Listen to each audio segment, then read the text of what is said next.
श्री कृष्ण कन्हैया लाल की जय। श्री सद्गुरु महाराज की जय। श्री प्राणनाथ प्यारे की जय।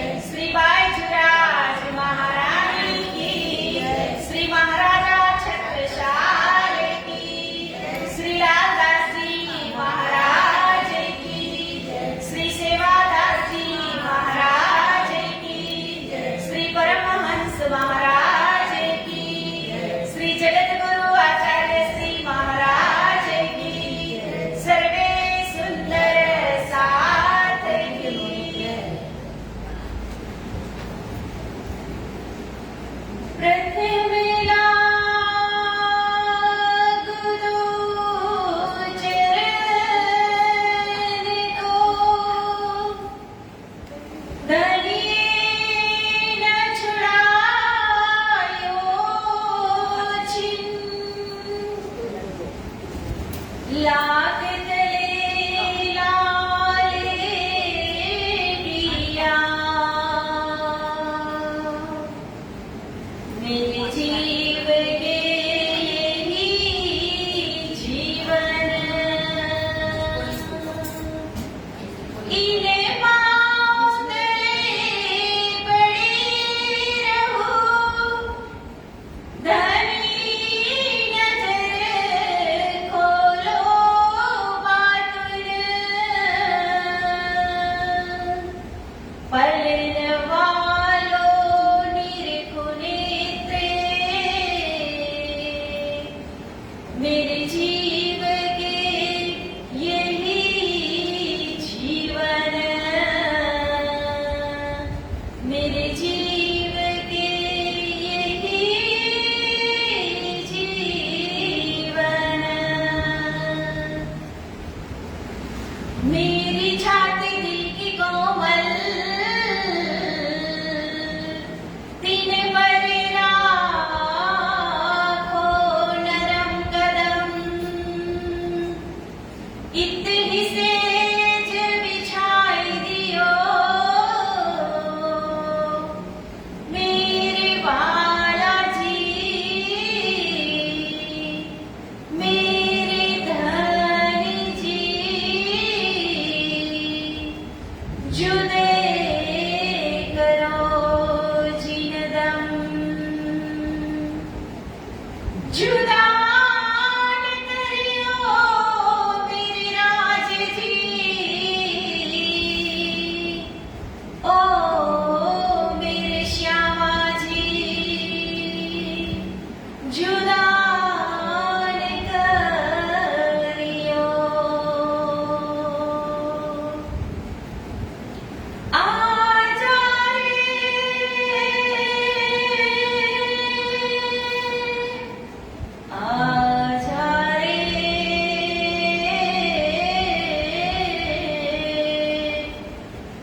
लाल आगे आए बैठे कीन तखाता।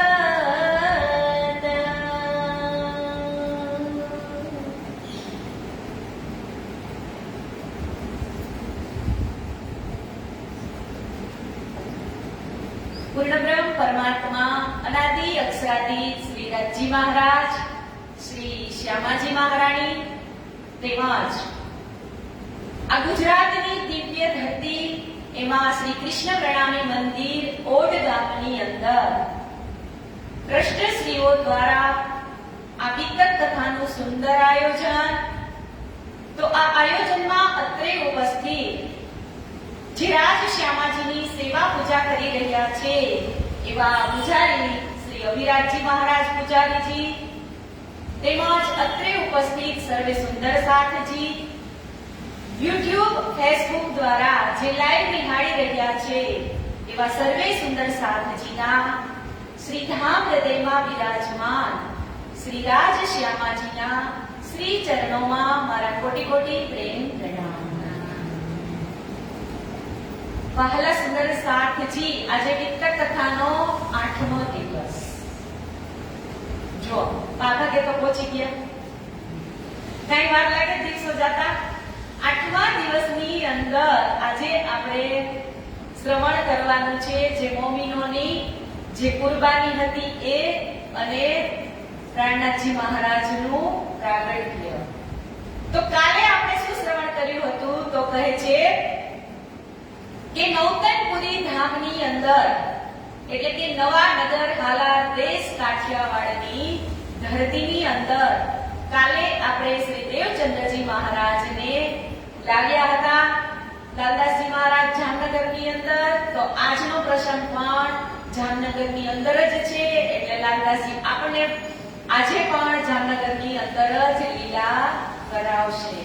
તો કાલે આપણે દેવચંદ્રજી મહારાજ જે શ્રીમદ ભાગવત કથાની શોધ કરતા હતા અને પછી તેઓ જે કાનજી ભટ્ટ શ્યામજીના મંદિરની અંદર જે ભાગવત કથા કરાવતા હતા ત્યાં તેઓ નિષ્ઠાબંધ ભાગવત શ્રવણ કરવાનો નિયમ લે છે. પણ કહેવાય છે ને કે જે કોઈ સારું કામ કરતું હોય એમના પગ ખેંચવા વાળા હોય જ. તો અહીંયા દેવચંદ્રજી મહારાજની જે સોચ, એમની વિચાર, એ વિચારધારા જોઈ અને જે વલ્લભી સંપ્રદાયના જે સાહુકારો હતા, જે ચૌધરીઓ હતા, એ દેવચંદ્રજી મહારાજથી ઈર્ષા કરવા લાગ્યા કે સદગુરુ ધનશ્રી દેવચંદ્રજી મહારાજ જ્યાં સુધી મંદિરની અંદર આવતા ન હતા ત્યાં સુધી કાનજી ભટ્ટ કથા ચાલુ ન કરતા હતા. એટલે શેઠ, સાવકારો અને ચૌધરીઓ કાનજી ભટ્ટને કહે છે કે શું તમારા ઘરની જે આજીવિકા છે એ સદગુરુ ધની શ્રી દેવચંદ્રજી મહારાજ પૂરી પાડે છે? ત્યારે કાનજી ભટ્ટ શું કહે છે કે હું કોઈની પણ આશા રાખતો નથી, હું તો કેવલ મારા પ્રભુને રીઝવવા માટે જ કથા કરું છું. અને આમે દેવચંદ્રજી ક્યાં કઈ કામ કરે છે? તો ઈ મને પૈસા આપે અને જે કઈ આપો છો ઈ તો તમે લોકો આપો છો. પણ દેવચંદ્રજીની એક ખાસિયત છે કે જ્યાં સુધી એ પૂરેપૂરા ભાગવતના શ્લોકને સંપૂર્ણ રીતે સમજી ન શકે ત્યાં સુધી ઈ એના મનને શાંતિ મળતી નથી. જો એક બે દિવસ ક્યારેક મેં કથા ચાલુ કરી દીધી હોય અને દેવચંદ્રજી પાછળથી આવે તો મારી પાસે પુસ્તક ખોલાવી અને ફરીથી મને પૂછે છે અથવા તો એ મારી ઘરે આવી અને મને કહે છે કે હવે તમે મને આ સમજાવો. તો એવી શુદ્ધ બુદ્ધ દેવચંદ્રજી સિવાય કોઈ પાસે નથી. એટલે જ્યાં સુધી દેવચંદ્રજી આ કથાની અંદર આવતા નથી ત્યાં સુધી હું કથા ચાલુ કરતો નથી. પણ કહેવાય છે ને કે જ્યારે આપણી ભક્તિ વધતી જતી હોય ને ત્યારે પૂર્ણબ્રહ્મ પરમાત્માને પણ આપણી પરીક્ષા લેવાનું મન થતું હોય છે. એટલે દેવચંદ્રજી મહારાજને તાવ આવે છે, 15 દિવસ સુધી કન્ટિન્યુ તાવ આવે છે. પછી એમના પિતાશ્રી એક વેદજીને બોલાવીને લાવે છે અને એમની દવા કરાવે છે. તો વેદજી એમને ઉકાળો આપે છે અને પવન લાગવા દેતા નહીં. જો આને પવન લાગશે તો આને સન્નિપાત થઈ જશે. સન્નિપાત એટલે ટાઇફોઇડ. કે આને ટાઇફોઇડ તાવ થઈ જશે તો હું ફરીથી દવા દેવા આવીશ નહીં. તો મત્તુ મહેતા કહે છે કે અરે હું આને ક્યાંય જવા દઈશ નહીં. પણ એને કીધું ને, અરે ઓ મૂર્ખા, મેં મરને કા નહીં, કે તમે મને કથામાં નહીં જવા દો, તમારી આત્મ કથામાં પહોંચી જશે. એવું બોલી અને ચક્કર ખાય અને પડી જાય છે. પણ માતાશ્રીને ખબર પડે એટલે તરત મત્તુ મહેતા કહે છે દેવચંદ્રજીને કે ચાલો, કથામાંથી ભટ્ટજીનો બોલાવો આવ્યો છે અને તમને હું જાતે ત્યાં મૂકી જાઉં. તો જાય તો છે મત્તુ મહેતા મૂકવા, પણ કૃષ્ણજીને પ્રાર્થના કરે છે કે 40 વર્ષે તે મને જે આ પુત્ર રત્ન આપ્યો છે, આજે હું તારા શરણોમાં એને સમર્પણ કરું છું.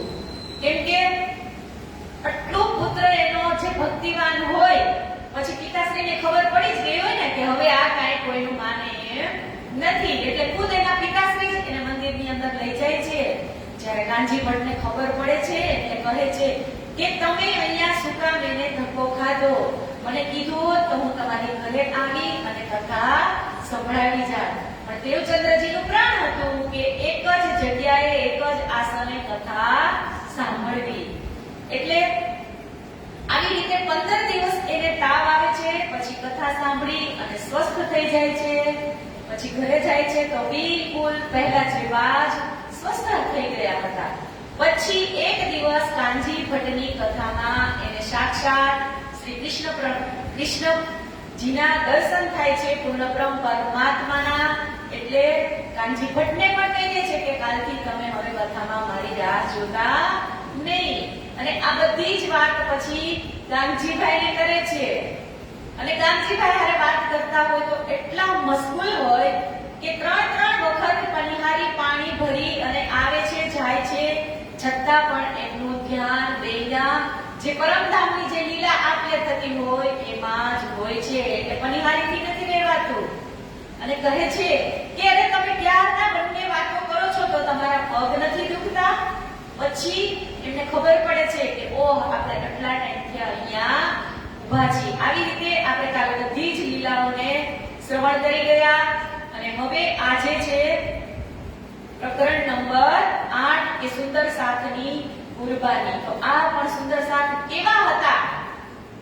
તો કે પોતાનું તન, મન અને ધન સર્વસ્વ છોડી અને પ્રાણનાથજીની હારે જે ઘરેથી નીકળી ગયા હતા, એવા બધા સુંદર સાથ આ ગાથાની અંદર અમર બની ગયા છે. તો એવા સુંદર સાથનું પ્રકરણ છે અબ તુમ સુનિયો મોવિનો દેખો અપને કદમ સાથ ચલે જીન ભાત સો દેતા નસીહત આદમ कुछ किया श्रीबाई जी ने आगे श्रीजी साहेब जीत चली सब साथ में सब धन धन કહે આવા. હવે અહીંયા સૌથી પહેલા 1750 ની અંદર બાયજુરાજ મહારાણી પણ પોતાની જે આ પંચભૌતિક શરીર છે એમનું એ સંવરણ કરે છે. એટલે કે છે કે કુછ કિયા શ્રી બાઈજીને આગે શ્રીજી સાહેબ, કે મહામતી શ્રી પ્રાણનાથજીના અંતર ધ્યાનનો સમય 1751 અને બાયજુરાજ મહારાણીના અંતર ધ્યાનનો સમય 1750. અને વૈશાખ મહિનાની જે પહેલી આઠમ આવે ને, સુદ આઠમ, તે દિવસે બાયજુરાજ મહારાણી પણ અંતર ધ્યાન થાય છે. અને પછી કહે છે કે સંવત 1750 ને વૈશાખ સુધી અષ્ટમી વાર બુધવાર ઓહર ઈન ચડતે ફોર અપને જાય જમી. અહીંયા કીધું ને કે સંવત 1750 ની અંદર વૈશાખ સુદ અષ્ટમી અને વાર હતો બુધ બુધ અને તીન ચડતે એટલે સવારના 10 આજુબાજુ એમના જે અંતરલીલા હતી એ થઈ. પછી કહે છે કે સંવત 1751 અષાઢ કે મહિને तीन चौथ पिछली रात में धनी पहुंचे धाम अपने. जो आ बीजी वखत ચોપાયેલી કાલે પણ હતી અને આજે પણ આવી. તો લાલદાસજી મહારાજ આ જેટલા પણ સુંદર સાથ જે આમ અગ્રસર થઈને ચાલ્યા હતા એવા જ બધા સુંદર સાથનું આ આખું પ્રકરણ છે. અને કહે છે કે જે આમાં મેન હતા એવાના આપણે થોડાક નામ લઈએ કે નિસ્બત હમારી ના રહી તો વતન હમારો શ્રી ધામ. तीन समय न देखिया સો છુડાયા દજ્જાલ ને ઠામ. કે એમને એવી નિસ્બત બાકી કરી લીધી હતી. જ્યારે 12 મોમિનોને લડવાનું આવશે ને ઔરંગઝેબ બાદશાહ સાથે ત્યારે એટલા જજુમમાં તૈયાર થઈ ગયા હતા કે હવે કદાચ અમારે મોતને પણ ભેટવું પડે ને તો પણ અમે કુરબાન થવા માટે તૈયાર છીએ. એવા બધા સુંદર સાથ હતા કે ऐसा पशु भी न करे जिन माया की प्रीत हमसे कछु ना हुआ कछु न आई रीत.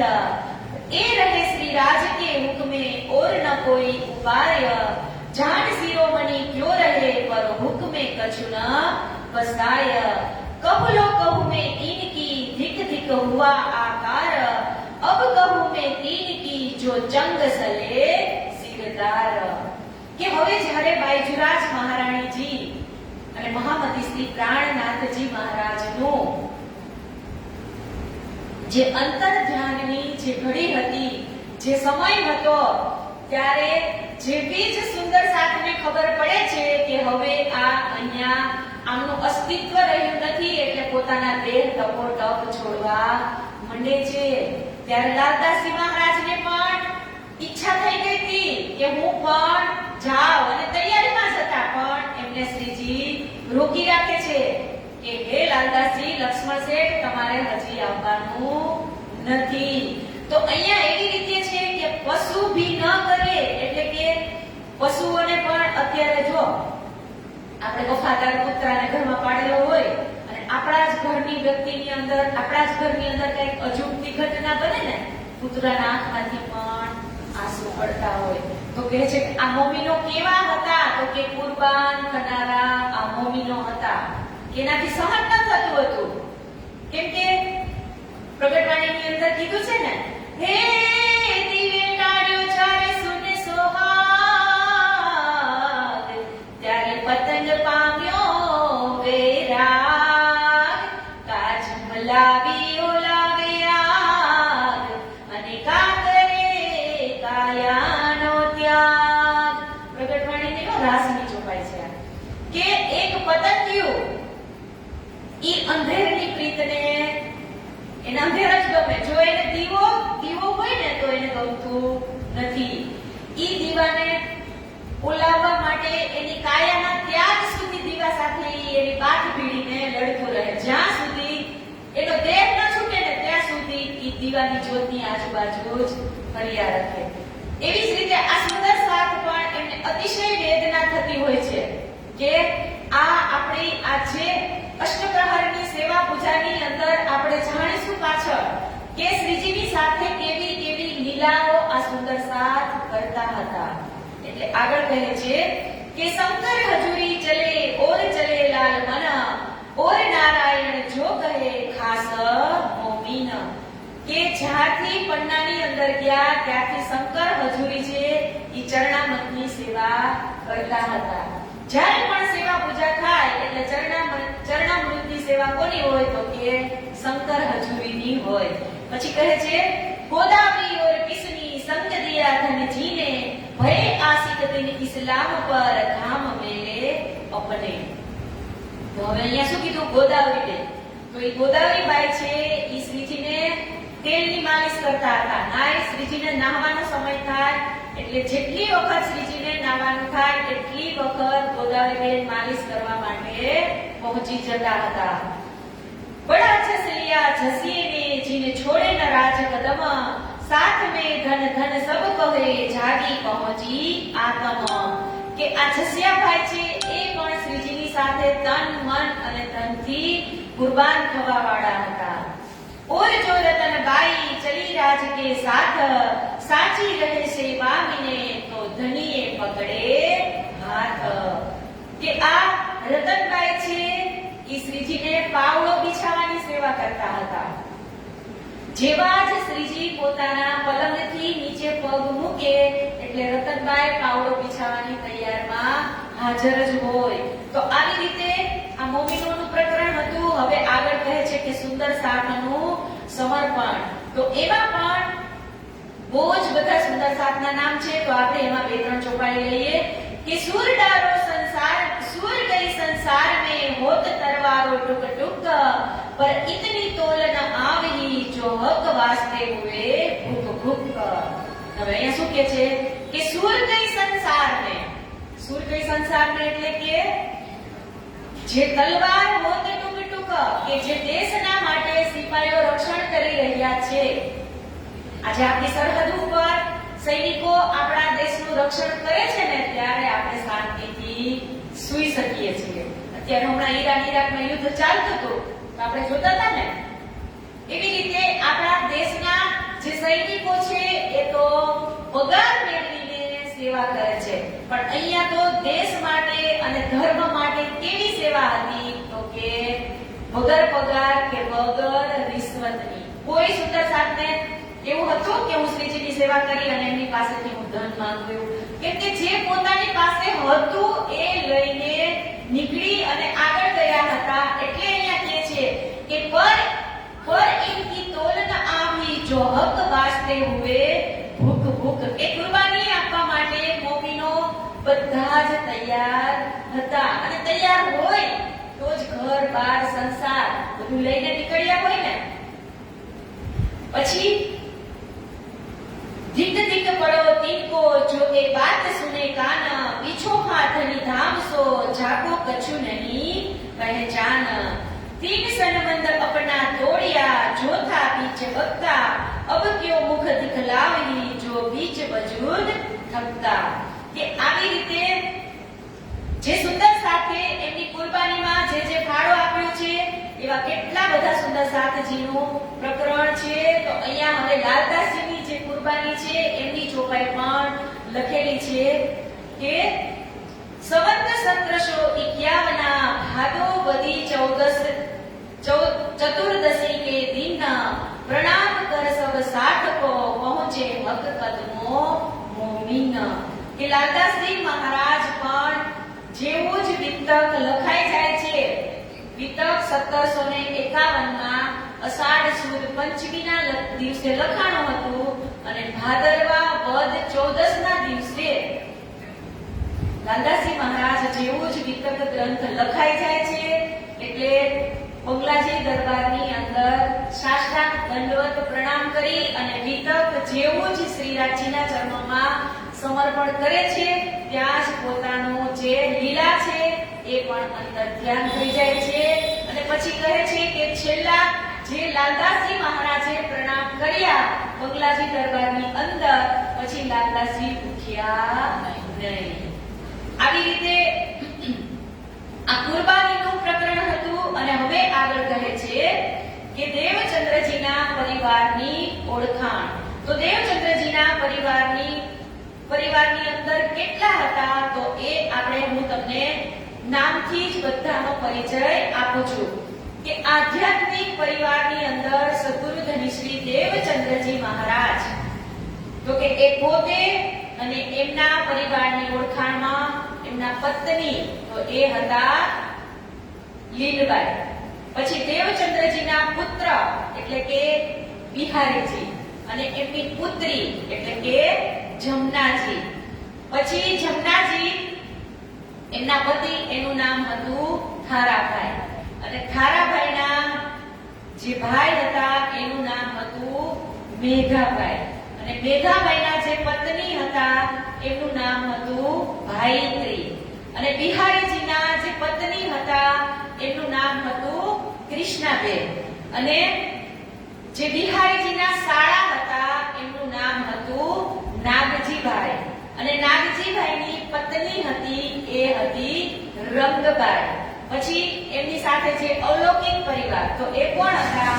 સૌથી પહેલા સદગુરુ ધની શ્રી દેવચંદ્રજી મહારાજ કોને મળ્યા હતા? તો કે હરિદાસજીને. તો હવે અહીંયા હરિદાસજીના પરિવારના નામ કહે છે કે હરિદાસના પુત્ર હતા વૃંદાવન, અને વૃંદાવનના પત્નીનું નામ હતું મુલીબાઈ, અને જે વૃંદાવનના પુત્ર હતા એનું નામ હતું નરહર. એટલે હરિદાસના પુત્રનું નામ વૃંદાવન અને વૃંદાવનના પુત્રનું નામ નરહર. આવી રીતે આ ગાંધીભાઈનો પરિવાર, આવી રીતે આ દેવચંદ્રજી મહારાજનો પરિવાર હતો. અને હવે આગળ કહે છે કે હવે ગાંધીભાઈના પરિવારની ચોપાઈઓ છે. તો આપણે એ પણ નામ દ્વારા જ સાંભળીએ કે ગાંધીભાઈનું, પહેલા તો ગાંધીભાઈ પોતે જે કાલે સાક્ષાત દર્શન થયા પછી દેવચંદ્રજી મહારાજ સૌથી પહેલા કોને મળ્યા હતા? જે ગાંધીભાઈને મળ્યા હતા એ ગાંધીભાઈના પરિવાર વિશે આગળ કે ગાંધીભાઈની માતા, એમનું નામ હતું ગંગાબાઈ, અને એમની પત્ની હતા ભાનબાઈ. પછી બે પુત્ર શ્યામજી અને માનજી. પછી શ્યામજીની પત્ની હતી, એમનું નામ અજબાઈ હતું, અને ખેતાબાઈની પત્ની, એમ કે ગાંધીભાઈની 3 ભાઈ હતા. એક ગાંધીભાઈ, એક ખેતાભાઈ અને એક ગોવિંદજી. તો હમણાં ખેતાભાઈનો તો હમણાં ઇતિહાસ આવશે અરબ દેશનો, પણ ગોવિંદજીભાઈનો કાંઈ ઇતિહાસ આમાં લખેલો નથી. તો આવી રીતે ગાંધીભાઈને 3 ભાઈ હતા. એમાં ખેતાભાઈના જે પત્ની હતા હીરબાઈ, હમણાં આગળ આવશે, દેવચંદ્રજી મહારાજને માટે રસોઈ હંમેશને માટે કોણ બનાવતું હતું? એ હીરબાઈ. એ ખેતાભાઈના પત્ની હતા, અને એમના પુત્ર ખેતાભાઈના પુત્ર હતા ધનજી. અને હવે ગાંધીભાઈના એક બહેન હતા, એનું નામ હતું વાલબાઈ. વાલબાઈ પાત્ર પણ જોરદાર પાત્ર છે, એ પણ આપણે આગળ શ્રવણ કરીશું. પછી આવે છે ગાંધીભાઈના મિત્ર, એ હતા જીવરાજભાઈ. પછી જીવરાજભાઈની આત્માનું નામ હતું તાનબાઈ. આપણે રોજ ગાય ને, તાનબાઈ તાનલિયા જો મિલાવે. ઈ આ તાનબાઈ. તો એ કોણ હતા? તમને કોઈ પૂછે કે તાનબાઈનું નામ શું હતું એની વાસનાનું, તો જીવરાજભાઈ, અને એમની વાસનાનું નામ શું હતું? તો કે તાનબાઈ. હવે તમને કોઈ એ પૂછે કે તાનબાઈ છે એનું નામ શું હતું? તો કે જીવરાજભાઈ. અને પછી આ ગાંધીભાઈ છે એ પણ ધનબાઈની વાસના હતા. પછી જીવરાજભાઈની માતાનું નામ હતું બચ્છઈબેન. પછી ગાંધીભાઈના એક શાળા હતા, એનું નામ હતું ગણેશ, અને ગણેશભાઈની પત્નીનું નામ હતું ગોમતી. અને હીરબાઈની જે બેટી હતી જસોદા, અને એ જસોદાની પુત્રી હતી રાજબાઈ. પછી જસોદાની દેરાણી હતા માનબાઈ, અને એનો દેવર હતો થારકીયો. પછી ગાંધીભાઈના પુત્ર શ્યામજીને 2 પુત્રી હતી, એક હરબાઈ અને એક લાડબાઈ. તો આવી રીતે આ ગાંધીભાઈનો પરિવાર હતો. અને હવે આવે છે આગળ મહામતી શ્રી પ્રાણનાથજી મહારાજનો પરિવાર. જો હું આટલી બધી ચોપાઈ બોલવા રહું ને તો તમે બધા હમણાં મંડો ઊંઘ લેવા. એટલે હું તમને શોર્ટ નામની અંદર તમને ખાલી પરિચય આપી દઉં છું કે આવી રીતે દેવચંદ્રજી મહારાજનો પરિવાર હતો, ગાંધીભાઈનો પરિવાર હતો, હરિદાસજી મહારાજનો પરિવાર હતો, અને હવે આવ્યા મહામતી શ્રી પ્રાણનાથજી મહારાજનો પરિવાર. આજે આમ કદાચ આપણે આ કુરબાની મોમીનોના કુરબાનીનું પ્રકરણ લઈએ અને પાછળ આ બધા પ્રકરણ લઈએ ને તો આજ તમારે બધાના નામ જ સાંભળવાનો દિવસ આવે. એટલે ખાલી આપણે શોર્ટમાં નામથી સમજણ પાડી દઈએ, કેમ કે ચોપાઈ તો બધી નામથી જ લખેલી છે. તો હવે કહે છે કે જે મહામતી શ્રી પ્રાણનાથજી મહારાજના પરિવારની અંદર પહેલા એમના પિતાશ્રી કેશવરાય ઠાકુર અને માતા એના ધનબાઈ. પછી 5 ભાઈઓ હતા. તો 5 ભાઈઓમાં પહેલા સૌથી મોટા હરિવંશભાઈ ઠાકુર અને એમની પત્ની હતા મેઘબાઈ. તો એ મેઘબાઈ છે ને એમનું નામ ગુલામનું હતું ભરતભાઈ. અને હરિવંશભાઈ પહેલા નંબરના હરિવંશભાઈ, પછી બીજા નંબરના સામળિયા ઠાકુર. જીતબાઈ. પછી ત્રીજા છે ગોવર્ધનભાઈ ઠાકોર, એમની પત્ની પદ્મા. અને ગોવર્ધનભાઈ ઠાકોર છે ને એ ગુણવંતીબાઈની વાસના હતા. અને પછી આવે મહારાજ ઠાકોર ચોથા નંબરના. તો ઈ કોની વાસના હતા? તો કે ઇન્દ્રાવતીની. તો હવે અહીંયા ગોવર્ધનભાઈના પત્નીનું નામ પદ્મા હતું અને મહારાજ ઠાકોરના બે પત્ની આવે, એક ફૂલબાઈ, પછી ફૂલબાઈની આત્મા ક્યાં જાય? તેજબાઈમાં. અને પછી અમલાવતીબાઈ તરીકે ઓળખાતા હતા ઈ. અને પછી એ જ કોણ બનશે? બાઈજુરાજ મહારાણી. અને પછી આગળ કહે છે ઉદ્ધવ ઠાકોર. તો ઈ કોની વાસના હતી? તો કે ઉત્તમબાઈ. અને એમના પત્નીનું નામ હતું ભાનબાઈ.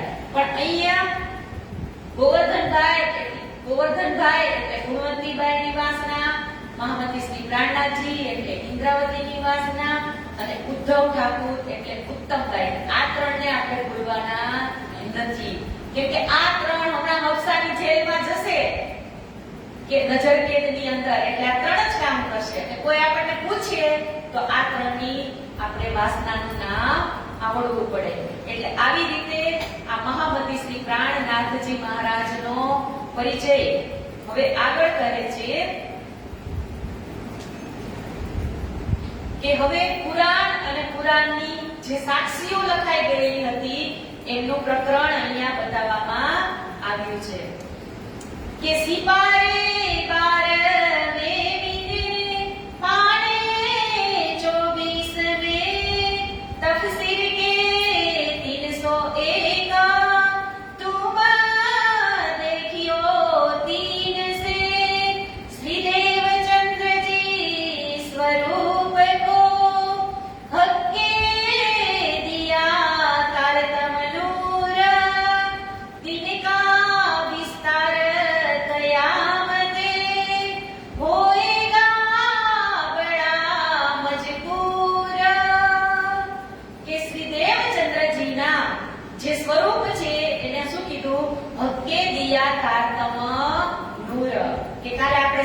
દર્શન થયા તો પૂર્ણબ્રહ્મ પરમાત્મા અનાદિ અક્ષરાતીત શ્રીનાથજી મહારાજે સદગુરુ ધણી શ્રી દેવચંદ્રજી મહારાજને કેટલા અક્ષરનો મંત્ર આપ્યો? 16. નિજ નામ શ્રી કૃષ્ણજી અનાદિ અક્ષરાતીત. કે આ તારતમ કેવું હતું? તો કે હકે દિયા તારતમ નૂર. કે એ એટલો એનો અંદર પ્રકાશ છે કે આ 14 લોક બ્રહ્માંડને એ મુક્તિ અપાવશે. तिनका विस्तार कयामते होएगा बड़ा मजबूर. કે રાજજી મહારાજે શ્યામજીના મંદિરમાં એમની ઓળખાણ આપી અને એમને જ્યારે આ દિવ્ય તારતમ જ્ઞાન પ્રદાન કર્યું કે આ હવે કયામતનો સમય આવશે ત્યારે તમારે આ તારતમનો ફેલાવો કરવાનો છે. એટલે તો આપણે બોલીએ છીએ ને રોજ,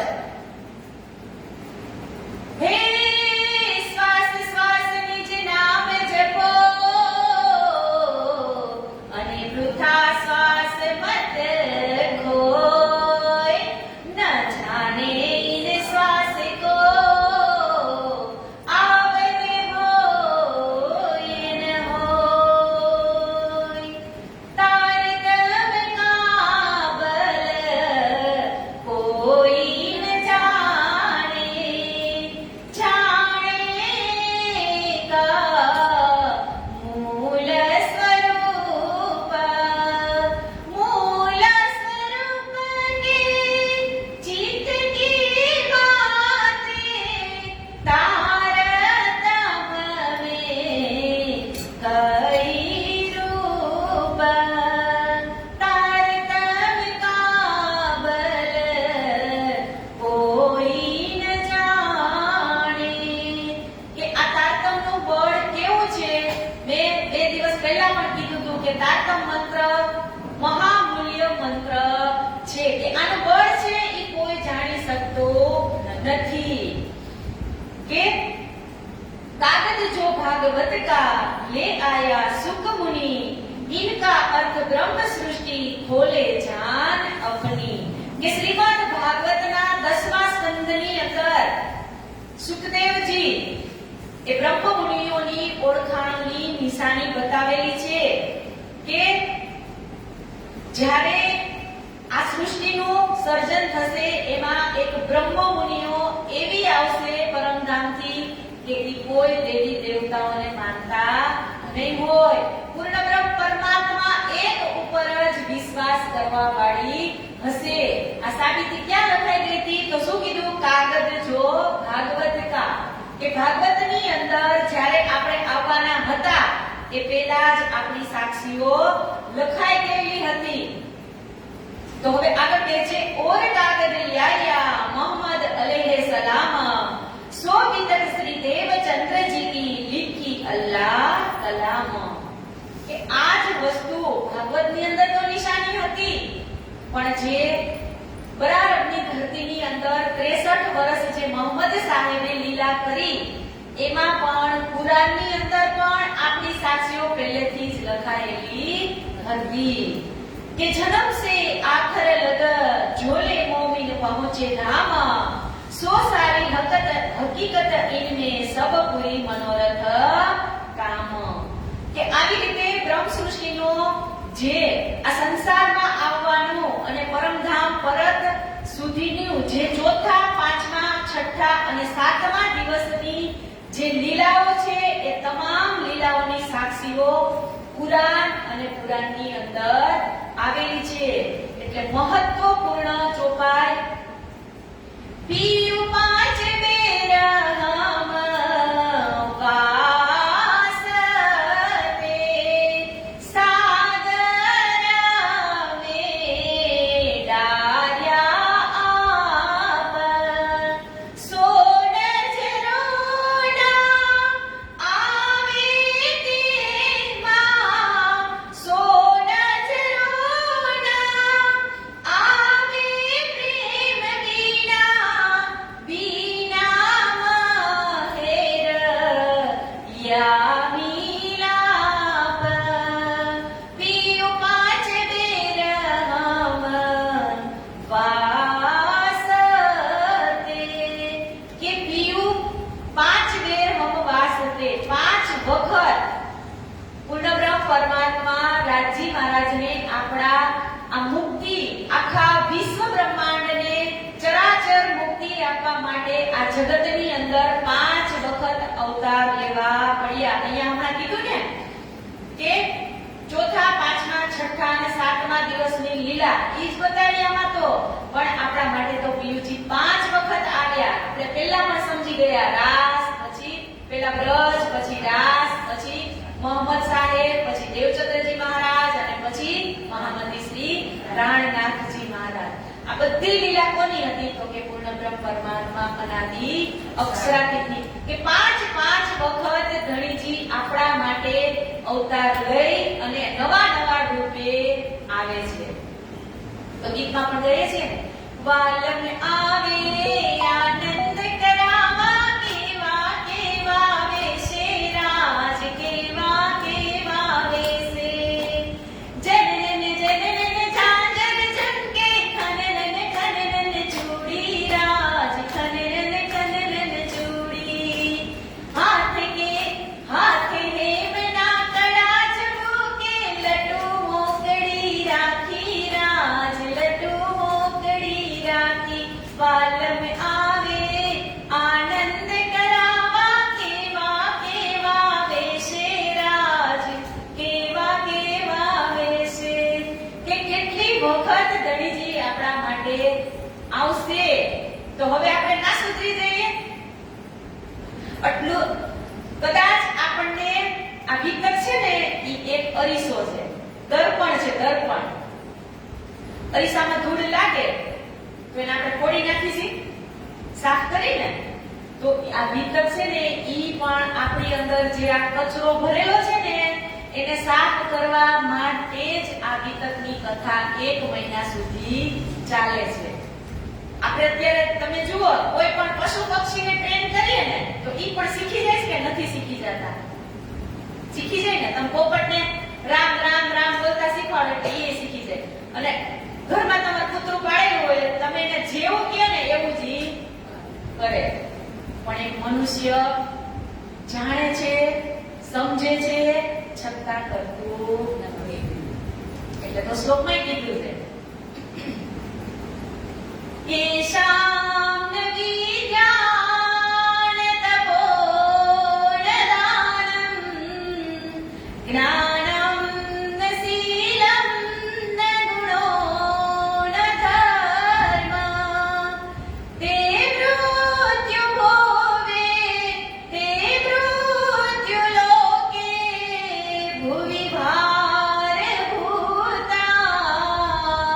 મનુષ્ય રૂપેણ મૃગાશ્ચરન્તિ મનુષ્ય રૂપેણ મૃગાશ્ચરન્તિ. જે મનુષ્ય છે ને એમની પાસે એશામ વિદ્યા કે વધારે વિદ્યા થઈ જાય તો પણ એને અહંકાર આવી જાય, વધારે ધન આવી જાય તો પણ એને અહંકાર આવી જાય, વધારે એમની પાસે આમ કોઈને આમ વધારે દાન દીધું હોય ને તો પણ અહીંયા શું કીધું, દાન દે ને તો પણ એને અહંકાર આવી જાય. અને એના ગુણ જ અહંકારથી ભરેલા છે.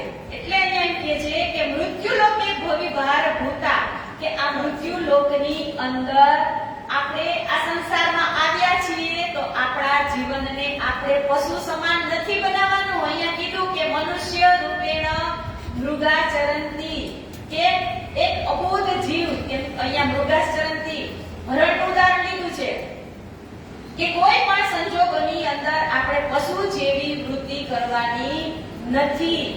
આપણા જેવું જ પશુ કરે છે, નથી કરતા?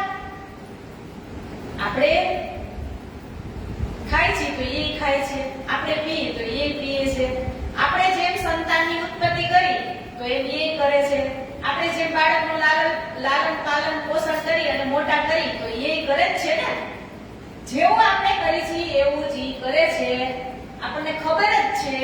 અને એક 84 લાખ યોનિની અંદર 93,999 યોની કોઈ કમાવા જતું નથી, અને આપણે મનુષ્ય જ કમાય છે અને તોય આપણે સંતોષ નથી. અને આપણે એક મનુષ્ય જ એવું પ્રાણી છીએ કે આપણે ધારી ઈ કરી શકીએ. હમણાં તમે અહીંયા ગાય કે કૂતરો કાવે અને તમે મંદિરમાં દર્શન કરવાનું કયો, કરી શકશે? પરિક્રમા કરવાનું કયો, કરી શકશે? બોલવાનું કયો, બોલી શકશે? તાળી પાડવાનું કયો, પાડી શકશે?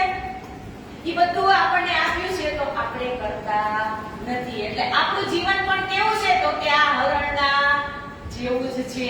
એટલે હવે આપણે સમજી જવાનું છે કે હાથ આપ્યા છે તો તાળી પાડો, મોઢું આપ્યું છે તો જોરમાં ભજન ગાઓ. કાલે દેવચંદ્રજી મહારાજે કહી દીધું હતું ને કોતવાલને કે હું ભજન ગાઉં છું તો ફક્ત મારા પ્રભુજીને રીઝવવા માટે જ ગાઉં છું. અને પરિક્રમા વિશે પણ આપણે સાંભળી ગયા કે પરિક્રમા કરવાથી આપણા જન્મ જન્માંતરના જે પાપો છે એ બળીને રાખ થઈ જાય છે. તો આ પેલા તો આપણું શરીર છે ને એ કરોડો અબજો ખરબોનું નહીં પણ એકથી અતિ મૂલ્યવાન શરીર છે. આ શરીર માટે કદાચ તમે આ રૂપિયાના ઢગલા કરી દેજો, નહીં મળે. અને મળ્યું છે તો આને વેડફવાનું નથી. તો આ ચોપાઈ આપણને ઈ જ કહેવા માંગે, આ શ્લોક ઈ જ કહેવા માંગે છે કે ધણીજીને આપણી વખત આપણા માટે 5 વખત જો જન્મ ધારણ કરવા પડતા હોય તો હજી આપણે સમજી ન જવાય. આપણે કોક જગાડે ને એમાં ન મજા આવે, પણ આપણે અંદર આપણી ખોજ આપણે જાતે જ કરવી પડે. કોઈ એમ કે તારામાં આ અવગુણ છે અને પછી ઈ અવગુણને આપણે દૂર કરીએ ને એમાં મજા નથી. પણ આપણી જાતને જ આપણે વિચાર કરાય કે મારી અંદર એવો કયો અવગુણ ભરેલો છે કે આ મને સામેવાળા વ્યક્તિને મારાથી આ હર્ટ થાય છે. બોલવા ટાઈમે બોલી દઈએ આપણે, પછી આપણે ખબર તો હોય અને પાછા આપણે બળાઈ મારવા મેં તો એને આ કહી દીધું. પણ જે કહેવામાં જે સહન કરવામાં માં છે ને એ કહેવામાં નથી. એટલે આની અંદર તો એક શબ્દ આપણને સમજાવે છે. હવે આગળ કહે છે કે 120 बरस लो करी दज्जाल सो जोर यहाँ लो इनसे लड़ा करके बड़ा सोर. કે અહીંયા હવે 120 વર્ષની લીલા કીધી તો ક્યાં સુધીની? તો કે 1638 થી લઈ દેવચંદ્રજી મહારાજનો લાસ્ટમાં પન્નામાં 1758 સુધીની જે લીલા થાય ને એટલે 120 વર્ષની લીલા આ બંનેની થાય સદગુરુ શ્રી દેવચંદ્રજી મહારાજ અને મહામંત્રી શ્રી પ્રાણનાથજી મહારાજની કે पहली लड़ाई मोहम्मद साहिब सो फिर उनके यार ता पीछे श्री देवचंद्र जी सो कई खबर तार श्री जी साहेब जी और गिरोह सो लड़ा इन दरमियान बीच बिहारी जी के बैठ के रहा किया बड़ा गुफरान કે હવે અહીંયા મોહમ્મદ સાહેબ તેમના મિત્રોને પહેલીવાર જે અરબમાં ખુદાને જાહેર કર્યા હતા ત્યારે દજ્જાલોએ ઘણો શોર મચાવ્યો હતો તો દેવચંદ્રજીએ અક્ષરાતીતને જાહેર કર્યા ત્યારે પણ દજ્જાલોએ અનેક સંકટો કર્યા અને હજી કરશે એ પણ હરિદ્વારની ધરતીમાં જ્યારે શાસ્ત્રાર્થ થશે ને ત્યારે પછી અહીંયા કહે છે કે આવી રીતે શ્રીજી સાહેબજી ગિરોસો એટલે કે પૂર્ણબ્રહ્મ પરમાત્માને અક્ષરાતીતને જાહેર કરવા માટે આ દજ્જાલો કાંઈ કમી નહીં રાખે અને સંકટો ઊભા કરશે પણ છતાં આપણે આપણા લક્ષ્યને છોડવાનું નથી પછી આગળ કહે છે કે ઈન સારે કી સાહિદી લીખી અલ્લાહ કલામ સો મોમિન બિતક અપની આગે ખોલે ખલક આમ કે આ બધી જ ઘટનાઓ કુરાનમાં લખી છે હવે સૌ સુંદર સાખજી કુરાનની આ સાક્ષીઓથી દુનિયાને અને રાજજીને ઓળખશે ઘણા આપણે એમ કે કુરાન છે એ મોમેડિયનનો ધર્મ છે એટલે આપણે ઘણા કહે છે ને કે પ્રણામી છે એ મોમેડિયનને માને છે પણ જ્યાં સુધી એને ખબર ન પડે કે કુરાનની અંદર અને આ આપણા જે પરમધામની જે આયતો છે આયતો કશે ને ઈના ઇન્જુલા એ બધું પરમધામનું સેમ વર્ણન કુરાનની અંદર લખેલું છે એટલે તો કીધું હતું ને विरोध सारा विश्व का भागते न बिता सबको पहचान हो वही पहुंचे कदमों हक એમ કે વાણી તો લખાઈ ગઈ હતી પહેલા જ પણ આ વિતક શું કામે લખવાનું થયું તો કે વિરોધ સારા વિશ્વ કા ભાગત ઈન વિતક કે આ વિતકથી જ પૂર્ણ બ્રહ્મ પરમાત્મા જાહેર થશે કે સબકો પહેચાન હો વહી કે આ એક મહિનો કથા ચાલે તો આજુબાજુ વાળા બધાને ખબર તો પડે ને કે પ્રણામી ધર્મની અંદર કન્ટિન્યુ એક મહિનો કથા ચાલે છે પછી सेवी सब मोमिन को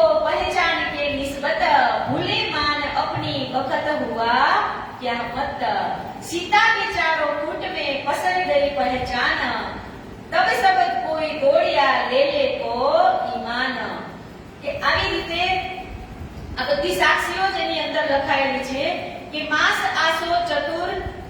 આસો સુધી ચતુર્દશી ઈદ માહ સુધી 14 बरस 110 ઉપર માસ 4 સરસ કે આસો સુદ 14 થી લઈ અને સુદ 14 સુધી 110 વર્ષ અને ઉપર 4 મહિના આટલું શ્રીમુખ વાણીના અવતરણ સુધીની આ લીલા અહીંયા બતાવેલી છે કે સો સબ में जाहिर भई छिपी न रही लगार दिन कयामत के इनसे करी जाहिर परवर दिगार मशरक मगरब से दौड़ी आवत खलत ना तो नियत माफक दीदार पावत हक के हिंदू तथा मुसलमान निष्कलंक बुद्ध अवतार के इमाम मेहंदीना આગમનના જે સમાચાર સાંભળતા જ વેગે ને વેગે તેમના ચરણોમાં આવશે અને પન્ના ધામની અંદર કહે છે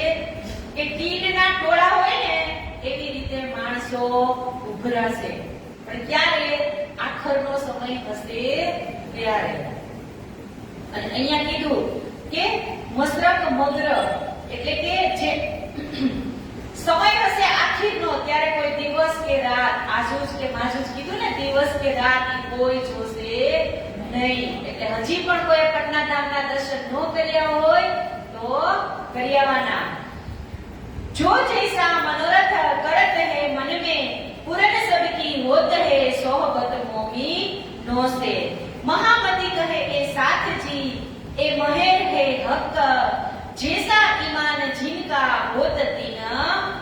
હક કે આવી રીતે જેને જેને જે વિશ્વાસ આવશે એવી રીતે એ કામ કરશે. હવે આગળ કહે છે કે પ્રકરણ નંબર 13 બંને સ્વરૂપોનું મિલન. તો બંને સ્વરૂપોનું મિલન એટલે કે श्री देवचंद्र जी के अमल में साथ को सुख हुआ अंग, तिनकी चर्चा सुनते मावत नहीं उमंग. કે સદગુરુ ધણી શ્રી દેવચંદ્રજી મહારાજના સમયમાં જે સુંદર સાથ દેવચંદ્રજીના મુખેથી જે ચર્ચા સાંભળતા હતા એમને અપાર સુખ મળતું હતું. મળે જ ને, કેમ કે એની અંદર કોણ હતું? પૂર્ણ બ્રહ્મ પરમાત્મા. તો હવે દેવચંદ્રજી મહારાજ કેવી કેવી લીલાઓ કરે છે એમના વિશે આપણે જાણીએ. કે સૌપ્રથમ તો દેવચંદ્રજી પોતાના ઘરની અંદર એટલે કે રાજ મંદિરની અંદર રહેતા હતા. પણ હવે જેમ જેમ ખબર પડતી જાય છે એમ એમ સુંદર સાથ વધતા જાય છે. તો હવે રાજ મંદિર છે એ ટૂંકું થવા લાગે છે, નાનું પડે છે. એટલે હવે સદગુરુ ધણી શ્રી દેવચંદ્રજી મહારાજ ગામજીભાઈની ઘરે જશે. ગામજીભાઈને કહે છે કે હવે સુંદર સાથ તમારા ઘરની અંદર સમાતા નથી, એટલે માટે તમે મારી ઘરે રહેવા માટે આવી જાઓ. કે ગામજીભાઈ સેવહી ઉચ્છવ રસોઈ નિત, નઈ નઈ વાતો સેવહી હુવા અંગ મે ઉમંગ.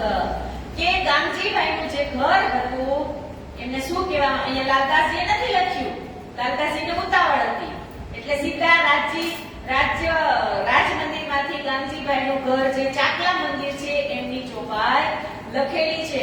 તો સદગુરુ ધણી શ્રી દેવચંદ્રજી મહારાજને જ્યારે ગામજીભાઈના ઘરની અંદર બિરાજમાન થવાનું હતું એટલે ચાકલા મંદિર કેમ કહેવામાં આવ્યું? તો કે ચાકલો એટલે કે મોટી પહેલા ગાદી બનાવે, એની ઉપર મશરૂમનું ગાદલું, પછી તકિયા એવી ગોઠવણ કરે એટલે એમને કહેવાય ચાકલા મંદિર. તો અહીંયા કહે છે કે ગામજીભાઈ સેવહી ઉચ્છવ રસોઈ નિત, નઈ નઈ ભાતો સેવહી હુવા અંગ મે ઉમંગ.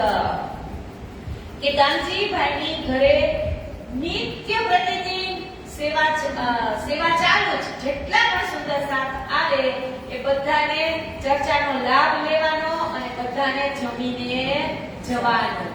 હવે અહીંયા આપણે વિતરણમાં કોઈ એવા દાતા મળી જાય હે, જો અહીંયા ચણાની પ્રસાદી તો બધાને આપે જ છે, તો હારે હારે પૂરી કે રોટલી કે રોટલા કે શાક કે એવું બનાવી દે તો બોલો આખું મંદિર ભરાઈ જાય કે ન ભરાઈ જાય હે. તો આ ગામજીભાઈનું નામ ઇતિહાસમાં અમર શા માટે છે? તો કે એનું ઘર તો એને આપી દીધું, પણ એનું તન મન અને ધન સર્વ સંપન્ન કરી અને જેટલા પણ સુંદર સાથ આવતા હતા એને ખાલી કથા નતા સંભળાવતા, પણ હારે જમવાનું પણ આપતા હતા. જેવા જ આ ગામજીભાઈ છે એવા જ સુરતના શિવજીભાઈ. આ બંનેનું નામ ઇતિહાસમાં અમર એટલા માટે છે કેમ કે એને સુંદર સાથની પાછળ ખર્ચો કરવામાં કાંઈ બાકી રાખ્યો જ નથી. એટલે અહીંયા પણ જો આપણને કોઈ એવા દાતા મળી જાય કે હા હાલો વિતકનો ટાઈમ છે એટલે રાતે જમવાનું અહીંયા ગોઠવી દે તો આ મંદિરની બહાર સુધી પબ્લિક થઈ જાય, માણસો થઈ જાય પ્રસાદ લેવા માટે. એટલે એમ કરતા કરતા સુંદર સાથ આવે. જો આજે પ્રસાદ ગ્રહણ કરશે ને તો થોડાક વિચાર એના મનમાં જશે અને વિચાર પ્રસાદથી બદલાય જ. આપણે રાજ્યના ઘરમાં છીએ કે રાજ્ય આપણા ઘરમાં છે હે? આપણે રાજ્ય ઘરમાં છીએ ને કે રાજ્ય આપણા ઘરમાં છે? એવું છે. અને હમણાં કોઈ બે છોકરા મમ્મી જુદી થઈ હોય તો મમ્મી મારા ભેગી કે હું મમ્મી ભેગી, સાચું કે ખોટું? બે છોકરાની માં હોય અને જે છોકરા ભેગી મમ્મી જાય ને એટલે એમ કે મમ્મી મારા ભેગી. અરે મમ્મી તારા ભેગી નથી, મમ્મી હતી તને તો તું આવી.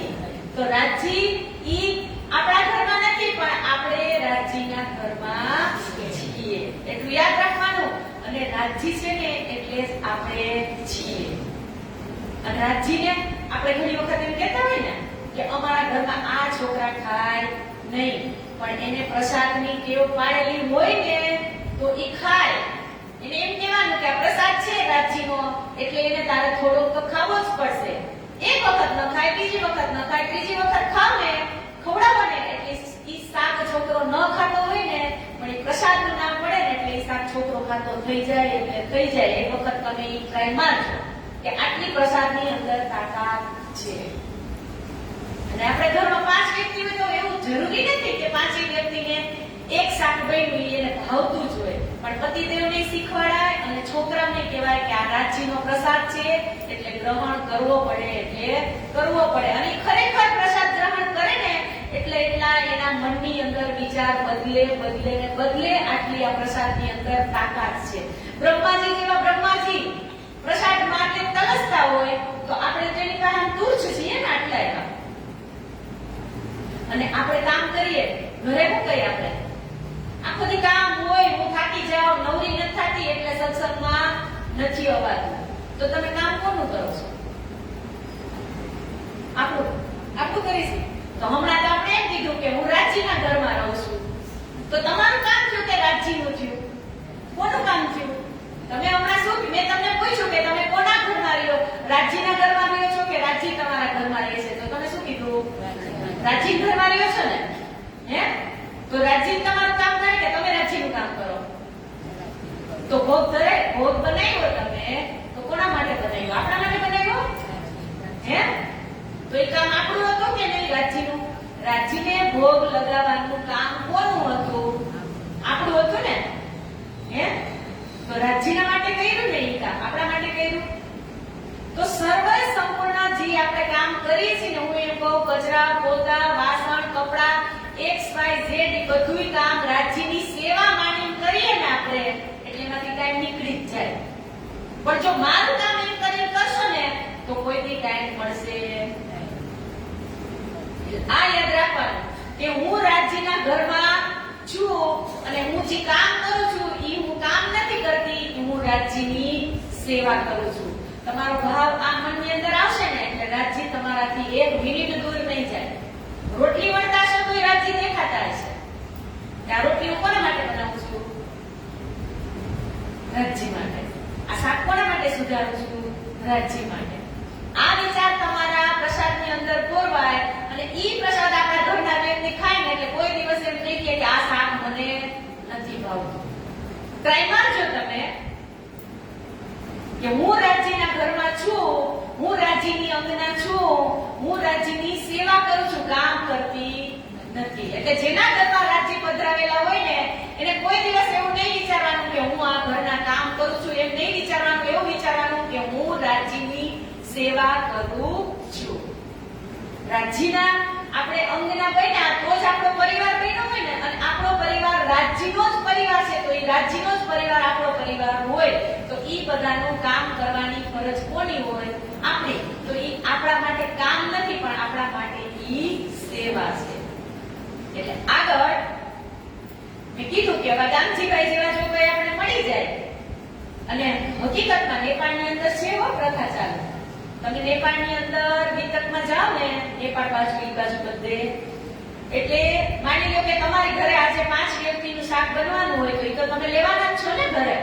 તો તમારે કોઈ લોટ લાવે, કોઈ મીઠું, મરચું, મસાલા એવું બધા પોતપોતાની ઘરેથી નેપાળની અંદર વિતક કથામાં કોઈ એમને ન આવે.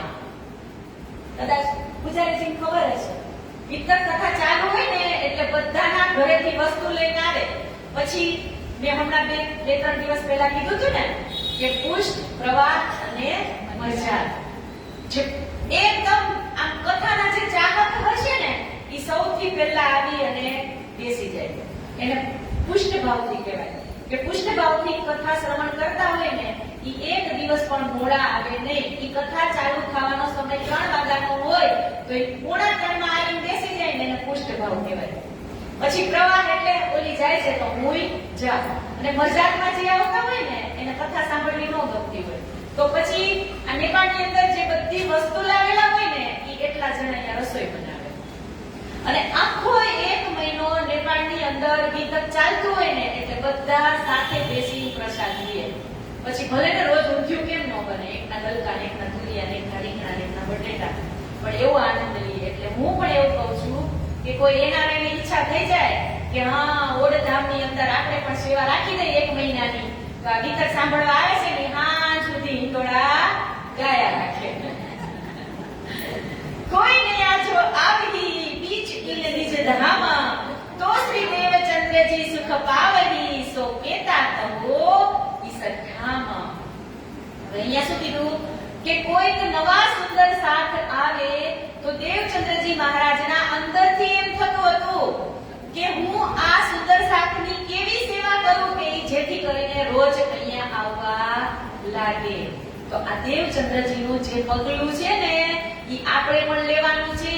અહીંયા જે રોજ આવો છો ઈ તો આવો જ છો, પણ તમને કદાચ કોઈ નવું વ્યક્તિ મંદિરની અંદર આવે એટલે એની એવી આદતા સ્વાગતા એની કરવાની કે એને એમ થઈ જવું જોઈએ કે ના કૃષ્ણ પ્રણામી મંદિર ઓળધામની અંદર બીજી વખત પણ જવું છે, તો સુંદર સાથ વધે. હમણાં તમે એને એમ કહી દો હોય કોણ છો તો કોઈ દાદોએ ચડે નહીં. એટલે આ આપણે અહીંયા શીખવાનું દેવચંદ્રજી મહારાજ સુંદર સાથની સેવા કરવા માટે એના મનની અંદર એવો વિચાર આવે કે આજે હું આને એવું તો હું શું નવું બતાવું કે બીજી વખત અહીંયા આવે. કે કોઈ નઈ સાથી કો લ્યાવહી, સમજા કે દિન में तीन ऊपर राजी होवही, क्या नेकी કરો ઇનસે. કે કોઈ સુંદર સાથ એની બાજુમાં રહેતા હોય એને લઈને આવે ને તો દેવચંદ્રજી મહારાજ ખૂબ જ ખુશ થઈ જતા હતા.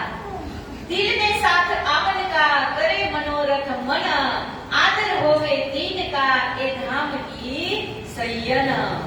કેમ કે દેવચંદ્રજી મહારાજ જ્યારે જે વર્ણન કરતા હતા તો એમાં સાક્ષાત એના વર્ણનની અંદર પરમધામના આબેહૂબ વર્ણન કરે ને તો સુંદર સાથને દેખાતા હતા. અને તે જ પણ કોનું હતું તો કીધું છે ને હે જેને દર્શને નેત્ર ઠરે અને વચન કહે ઠરે, અને કવિ ઘન જો ઉપજે તો એ ન મૂકીએ સાધુ સંગ. કે જેના દર્શનથી નેત્ર ઠરતા હોય એવા સાધુને કોઈ દિવસ મૂકવાના નહીં. તો આ દેવચંદ્રજીનું ઘર તો નાનું પડ્યું, પણ હવે ગાંધીભાઈનું ઘર પણ હમણાં થોડા દિવસમાં નાનું પડવા લાગશે. કેમ? इनको राजे भेजिया दो धाम नियामत, ए कोण भातो सुख पावही सोई करो में इत. કે દેવચંદ્રજી મહારાજ સજાગ રહેતા અને રાજજી મહારાજ જ સાથને માયામાંથી બહાર કાઢી અને મારી પાસે મોકલે છે. કેમ કે જ્યારે સાક્ષાત દર્શન થયા હતા ત્યારે મેં સમજાવ્યું હતું ને, દેવચંદ્રજી મહારાજે પૂછ્યું કે ધણીજીએ કીધું કે હવે પછી હું ક્યારેય તમને આવી રીતે દર્શન આપીશ નહીં. તો દેવચંદ્રજી મહારાજે પૂછ્યું હતું ને કે તો હવે તમે ક્યાં જાશો? તો तुम्हारे अंदर आकार में आए के बैठे हम.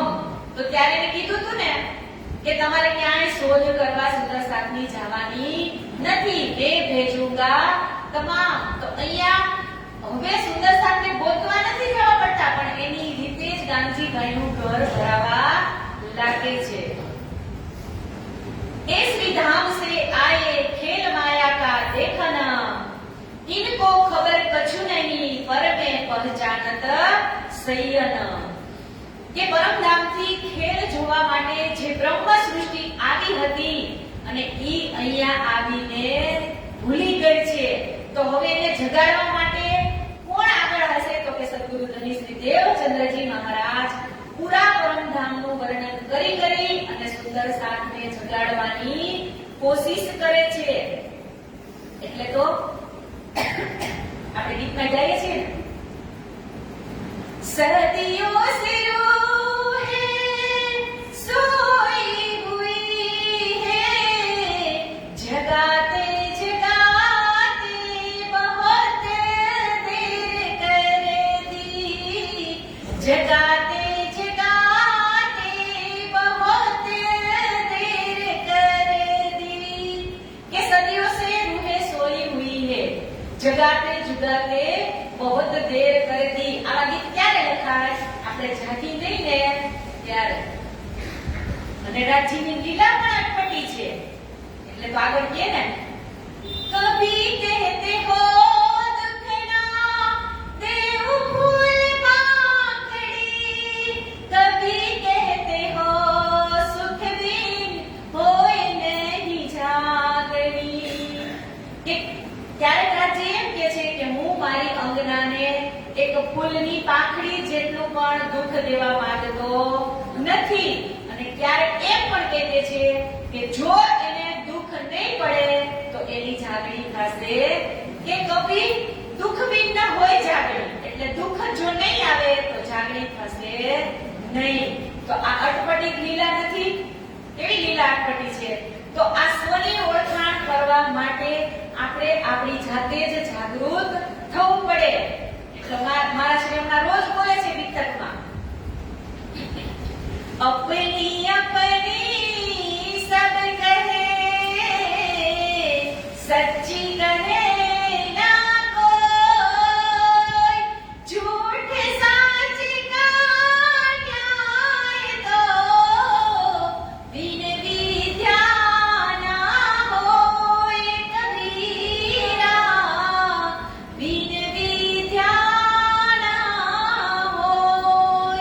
કે अपनी अपनी सब કરે એટલે પોતપોતાની તો બધાય કરીએ કે આજે હું મારા ગજા પ્રમાણે કહેતી હોઉં, કાલે અહીંયા કોઈ બીજા બેસે તો એના ગજા પ્રમાણે કહેતા હોય, કોઈ ત્રીજા બેસે તો એના ગજા પ્રમાણે કહેતા હોય. પણ अपनी अपनी सब કહે સચ્ચી કહે ના હોય, એટલે સાચું કહેતા હોય પણ આપણે વિશ્વાસ ક્યારે આવે કે झूठ साच का न्याय तो बिन विद्या न હોય. કે હું મારી જાતે આને વાંચીશ સમજીશ ત્યારે જ મને ખબર પડશે. કે કેવા વાળા તો કહી જાય પણ મારે શું કરવું, તો કે મારે આની અંદર ડૂબકી લગાવવી પડે. તમે તમારી જાતને જ્યાં સુધી આની હારે જોડશો નહીં ને ત્યાં સુધી તમને મજા નહીં આવે, પણ જોડ્યા પછી એને એટલો આનંદ છે કે એની કોઈ સીમા જ નથી. એક મરજીવો હોય એ એક વખત દરિયાની અંદર ડૂબકી મારે તો એને કાંઈ ન મળે, તો ઈ દરિયાની અંદર જવાનું છોડી દે. એનું લક્ષ્ય શું છે? દરિયાની અંદરથી એને રત્ન પ્રાપ્ત કરવું એટલે કરવું. એક વખત ડૂબકી મારી કાંઈ ન મળ્યું, બીજી વખત મારી કાંઈ ન મળ્યું, ત્રીજી વખત મારી કાંઈ ન મળ્યું, છતાં પણ ઈ પોતાની કોશિશને છોડતો નથી. અને એક વખત ઈ જો એવી ડૂબકી મારે તો એને એટલું અનમોલ રતન મળે ને તો એની આખી જિંદગીનો નિર્વાહ પણ ઈ રતનની અંદર થઈ જાય. તો આપણું પણ એવું જ છે. એક વખત કોશિશ કરો ચોપાઈ વાંચવાની, ન સમજાય બીજી વખત કરો, ન સમજાય ત્રીજી વખત કરો, એટલે રાજી ઓટોમેટિક તમને કોઈના કોઈ દ્વારા એ ચોપાઈનો ઉલ્લેખ બતાવશે, એટલે બતાવશે જ. કે એ પડે માયાવીને હોય ગયે પરવશ, इनको समझावने कौन देवे जस. मैं बाहिर निकसो ढूंढ के काढो साथ, मोको श्री धाम धनी ने इनके पकड़ाए हाथ. કે જાગણીનો વિચાર કરતા કરતા દેવચંદ્રજી મહારાજની અંદર વિચાર આવે છે કે હમણાં હું નગર નગર અને ગામ ગામ આપણો સુંદર સાથ આવીને જે ભૂલો પડેલો છે એમને હું જગાડવાની કોશિશ કરું.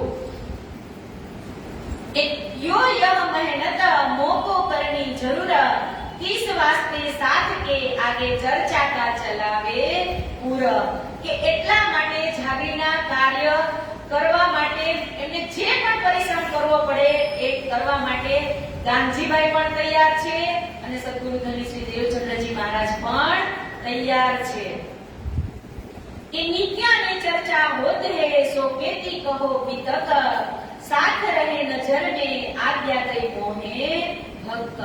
કે સદગુરુ ધની શ્રી દેવચંદ્રજી મહારાજ દરરોજ ચર્ચા વાણીની ચર્ચા કરતા હતા અને શાસ્ત્રોના જે પુરાવો છે ઈ એમને ખોલી ખોલી અને ઉત્સાહથી બતાવતા હતા.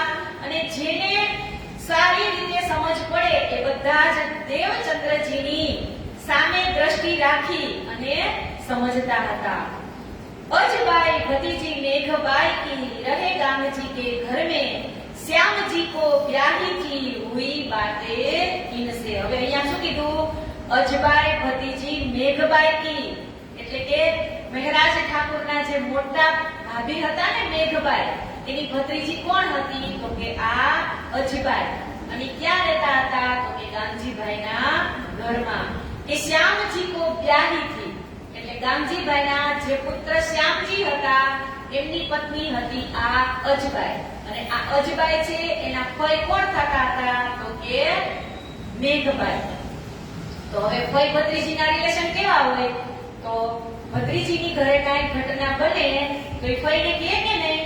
એટલે અહીંયા એમ કહે છે કે એ જે દેવચંદ્રજી મહારાજ અને ગામજીભાઈની વચ્ચે જે એમના ઘરે જે લીલાઓ થતી હતી એ અજબાઈ હવે જઈને કોને કહેશે?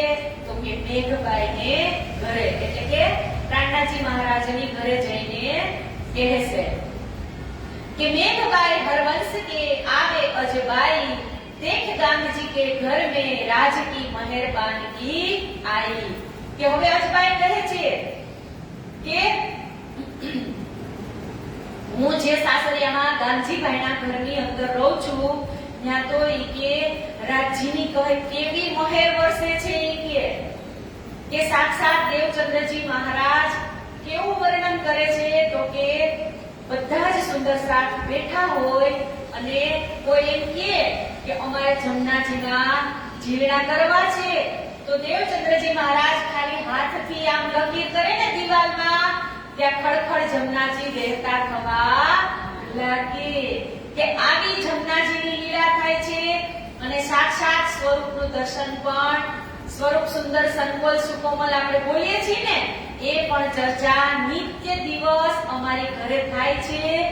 અને એટલું જ નહીં ભાઈબા, કે રોજ રાજજી મહારાજ એટલે કે દેવચંદ્રજી મહારાજ ભોજન કરવા માટે આવે ત્યારે એમની સાથે 10 સખીઓને પણ લઈને આવે છે. તો 10 સખીઓ કઈ? તો કે જૂની નહીં, નવી. તો વિચારો 10 નવી સખી ક્યાંથી આવતી હશે? દેવચંદ્રજી મહારાજના હુકમથી જ નવી 10 સખી તૈયાર થઈ જાય. રોજ દેવચંદ્રજી મહારાજ ગાંધીભાઈની ઘરે કથા શ્રવણ થતી હોય, પછી શ્રવણ કથા પૂરી થાય એટલે જેવા જ રાજજી દેવચંદ્રજી મહારાજ જમવા બેસે ને એટલે એની હારે રોજ નવી 10 સખીઓ પણ સાથે આવતી હતી. એ બધી જ કહાની કહે છે અજબાઈ. કોને કહે છે? મેઘબાઈને. कि राजनीत दीवे दीदार आगे बेरती न, वस्ता मांगे आरोगते आज क्यों फीकी खारी किन. કે ભાઈ જમવા તો આવે 10 સખીઓને લઈ, પણ રાજજી મહારાજ કે જે વસ્તુ જમવાની બનાવી હોય ને, અહીંયા શું કીધું? ફીકી ખારી કિન. કે વસ્તુની અંદર કઈ મીઠું ઓછું થઈ ગયું હોય ને તો રાજજી મીઠું પણ માંગે, અને કઈ ખારું થઈ ગયું હોય ને તો રાજજી પણ કહે કે આજે તમે શાક ખારું બનાવ્યું છે, આજે તમે દાળ ખારી બનાવી છે. કે રસોઈ એટલા પ્રેમથી આરોગતા હોય. પછી કહે છે કે તંબોલ તે આરોગતે ઓર મીઠાઈ કઈ ભાત, જમુના જલ અલાખલ ચલ દિખાવે એકાંત. હવે અહીંયા શું કીધું? કે આરોગતી વેળાએ પ્રસાદ તો આપે, વિવિધ પ્રકારની મીઠાઈઓ તો પણ આપે, પણ સાથે સાથે જમનાજીનું વર્ણન કરી અને ખળખળ વહેતી જમનાજીના પણ દર્શન કરાવે. વિચારો હવે તમે, જમનાજી જે આપણે નવતનપુરીની અંદર પ્રવેશ થાય એટલે જમનાજીનો જે કુંડ છે ને એ જ જગ્યાએ ત્યાં જમનાજી વહેતા હતા. કે જમનાજીના દર્શન પણ અમને કરાવે. सयन को कंचन की एक दिन कसेड़ी गई, कोई दिन कछु देव ही यो करे इत सादी. કે એક દિવસ જે હીરબાઈ રસોઈ બનાવતા હતા ને તો એમના હાથમાં વાસણ તૂટી ગયું એટલે એમને લાગેલું હતું, તો લોહી નીકળતા હતા. તો રાજજી આવે છે જમવા માટે અને હીરબાઈને જોઈ જાય છે કે આ તમારા હાથમાં શું થયું છે? તો કે મારે જો ને આટલા સમર્થવાન પતિ છે મારા, એ કે પણ તોય મારા ઘરમાં વાસણ તો તૂટેલું છે. એ કે એટલે એક વખત રાજજી મહારાજ સોનાની, અહીંયા શું કીધું? સૈયદ કો કંચન કી એક દિન કસેટી દઈ, કે સોનાની કસેટી લઈ અને હીરબાઈને આપે છે કે લ્યો આની અંદર હવે તમે રસોઈ બનાવજો. આટલા આપણા ધણી આપણને પ્રેમ કરવા વાળા હતા. ખાલી કીધું તો ચાંદીની નહીં પણ કેની સોનાની લઈને આપી. બોલો તો કેટલો પ્રેમ કરતા હશે. ખાલી વાસણ માંગ્યું તો સોનાનું આપ્યું, તો કદાચ આપણે આપણા માટે કઈ માંગ્યું હોય તો કેવા હીરા ગોતી ન આપે આપણને. પણ એક વખત માગી તો જોઈએ આપણે. માગશું તો મળશે, બાકી નહીં મળે. ઘરવાળા પતિ દેવ હોય, પ્રસંગમાં જવાનું હોય ને 2-3 વખત આપણે સાડી યુઝ કરી લીધી હોય, પછી કઈ નવો પ્રસંગ આવે તો આપણે કહીને હવે તો મેં આ પહેરી લીધી, તમને એક સાડી અપાવો ને, તો નથી લઈ દેતા. તો આની પાસે માગણી કરી તો આપે ને. આ હીરબાઈએ કીધું કે મારા સમર્થમાન પતિ તમે મળ્યા છો, પણ તોય રસોઈ તો હું કેવા વાસણમાં બનાવું છું, તો કે તૂટેલા વાસણ લાગે તોય લોહી નીકળે એવા. તો રાજ્ય સોનાનું પાત્ર આપ્યું હોય. પણ ઈ પાત્ર બનવા માટે આપણે પણ નિર્મલ થવું પડે ને. એક આપણે ભાષામાં કહીએ તો પ્રેમ છે એ બે તરફથી સરખો હોવો જોઈએ ને. એક તરફી પ્રેમ જાજો ચાલે નહીં. તો એના માટે આપણે કેવું બનવું પડે? તો કે છે એની ધની રમલતી ઘણી દીએ સાથ ને સાર, કોમલ ચિત્ત કરી જીઓ જેમ હૃદય રહે નિર્ધાર. કે એની માટે આપણે પણ કોમળ બનવું પડે. તો રાજ્ય તો દેવા બેઠા જ છે, પણ આપણે ઈ પાત્ર બનીએ ત્યારે. હવે અહીંયા આ હીરબાઈને સોનાની કસેડી આપે છે અને એવી જ રીતે આ લીલાઓ દરરોજ નિત્ય પ્રતિદિન ચાલતી રહે છે. તો જ્યારે ગાંધીભાઈની ઘરે દેવચંદ્રજી મહારાજ આવે છે ત્યારે એમનો પરિવાર એમની સાથે નથી આવતો. ઈ તો એમના ઘરે જ રહે છે રાજ મંદિરની અંદર. અહીંયા લાલદાસજી મહારાજે નથી લખ્યો પ્રસંગ, પણ જે લીલબાઈ એમના પત્ની છે એમને એક વખત રાજજી મહારાજ આવી અને કહે છે કે લીલબાઈ હવે તમારે પરમધામ જવાનો સમય થઈ ગયો છે. પણ લીલબાઈ કહે છે કે હું આવું, પણ મારે મારા પતિદેવને પૂછવું પડે. જો પાત્ર બનીએ ને તો આ પણ આપણને રાજજી મહારાજ શક્તિ આપે. આપણને અગાઉ ચેતવી દે કે કાલ હું તને લેવા આવીશ. તો હીરબાઈ પૂછે છે દેવચંદ્રજી મહારાજને.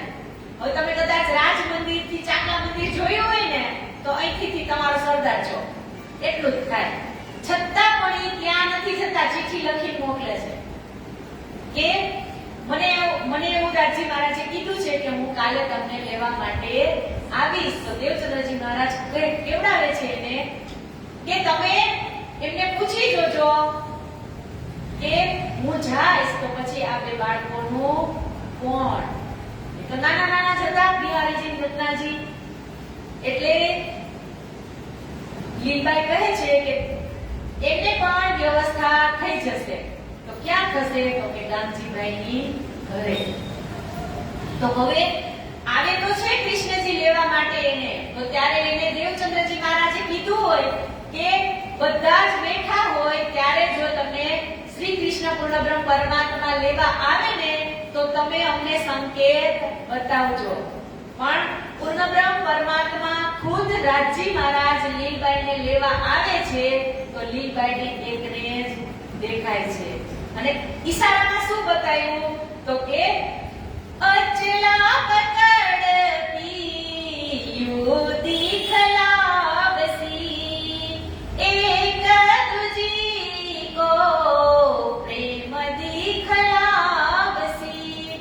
કે લીલબાઈની સાડીનો જે પલ્લુ હોય ને ઈ આમ પકડી પલ્લુ દેખાય લઈને જતા હોય ને લીલબાઈ દેખાય પણ રાજજી દેખાય નહીં.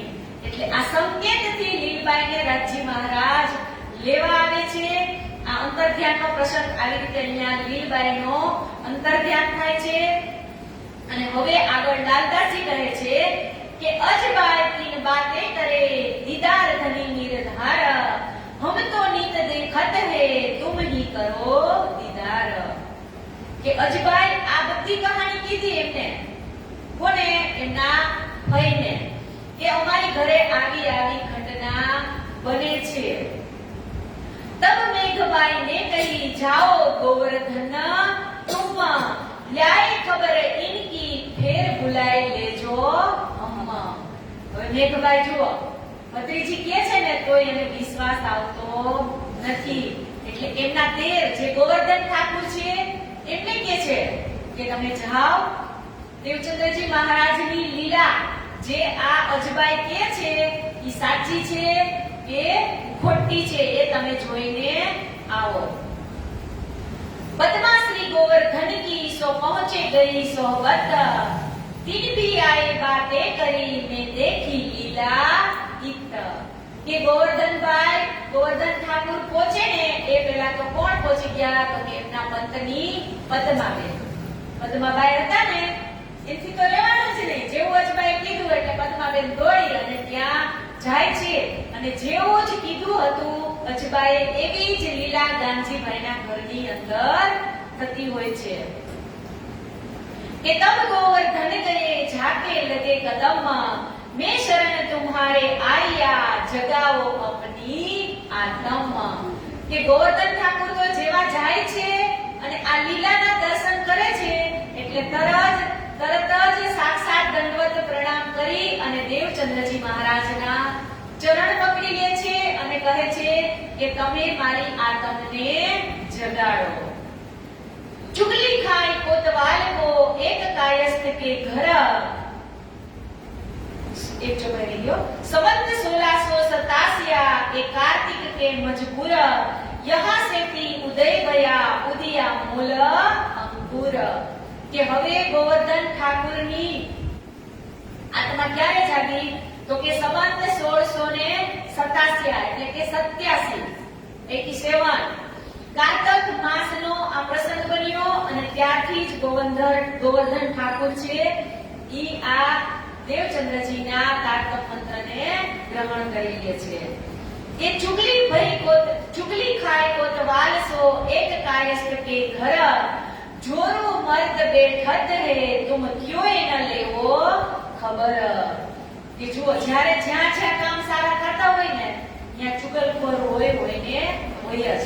તો અહીંયા કોતવાલને ચુગલી કરી આપ્યું કે અરે કોતવાલજી તમે આ નગર શેઠ થઈને બેઠા છો પણ તમે કંઈક ધ્યાન રાખો, આ ગામજીભાઈનું ઘર છે ત્યાં જોરું અને મર્દ એટલે કે સ્ત્રી અને પુરુષ રાત્રે બધા ભેગા થાય છે અને ક્યાંય સુધી ત્યાં રહે છે.